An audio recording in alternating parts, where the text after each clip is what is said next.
এখনকার মেয়েরা দেখবেন আরবি ক্যালিগ্রাফি লেখাযুক্ত হিজাব আর নিকাব পরে থাকে, এটার মধ্যে লেখা থাকে সুবহানাল্লাহ, আলহামদুলিল্লাহ, আল্লাহু আকবার। এইগুলো পরে অনেক মেয়েরা মনে করতেছে যে আমরা ইসলামের বড় উপকার করতেছি।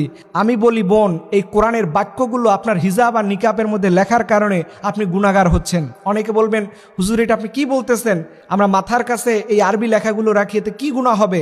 আমি বলি দেখেন গুনাহ কেমনে হয়। আপনি যেটা লিখতেছেন সুবহানাল্লাহ, আলহামদুলিল্লাহ, আল্লাহু আকবার, এগুলো সাধারণ কোনো আরবি না, এটা কোরআনের আয়াতের টেক্সট। মনে রাখতে হবে কোরআনের কিছু কিছু অংশ।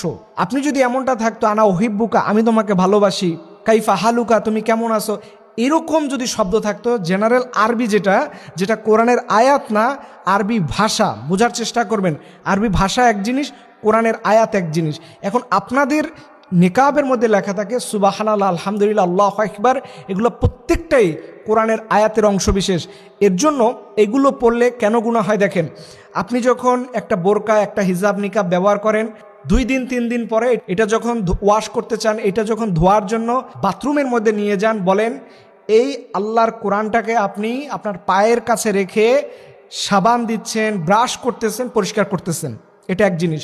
বাথরুমের মধ্যে আল্লাহর কোরআন নিয়ে ঢোকা যায় না। আরেকটা জিনিস লক্ষ্য করেন, আপনি যখন মাসের নির্ধারিত সময় অসুস্থ হন, এই সময় এটা পড়ার কারণে, এই সময় আপনি বাহিরে যাচ্ছেন, মাথার মধ্যে আপনি নেকাব বেঁধে চলে যাচ্ছেন, ঠিক এই জিনিসটা কিন্তু মারাত্মক গুনাহ।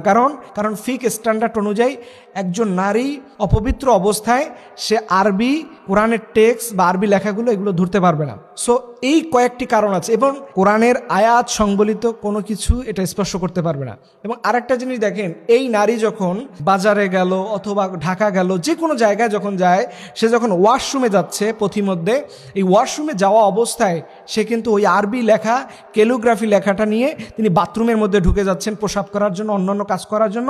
মনে রাখবেন কোরআনের বাক্যাংশ সাথে নিয়ে বাথরুমে প্রবেশ করা নাজায়েজ, এবং এটা প্রকাশ্য থাকে, এটা ঢেকেও রাখা যায় না। এর জন্য বোন আমি আপনাদেরকে মোস্ট ওয়েলকাম জানাবো, আপনারা কুচকুচে কালো যে বোরকাগুলো আছে এটা পরবেন, এটাতে ইসলাম কোনো সমস্যা বলে না, এটা পরবেন, এবং ঢিলে ঢালা পোশাক পরবেন। অনেক মেয়েরা যেই পোশাকগুলো পরেন এটাতে গুনাহ হয়। এর জন্য আপনারা এমন সুন্দর পোশাক পরবেন যেই পোশাকের মধ্যে আপনার শরীরের কোনো জায়গার কোনো কিছুই বোঝা যাবে না, এরকম ঢিলে ঢালা পোশাক পরে আপনি বের হবেন, এটার মধ্যে অনেক সওয়াব বেশি থাকবে। মাশাআল্লাহ, সুবহানাল্লাহ, আলহামদুলিল্লাহ, এটা লিখে অনেক বেশি উপকার হবে। এই ধারণাটা ভুল।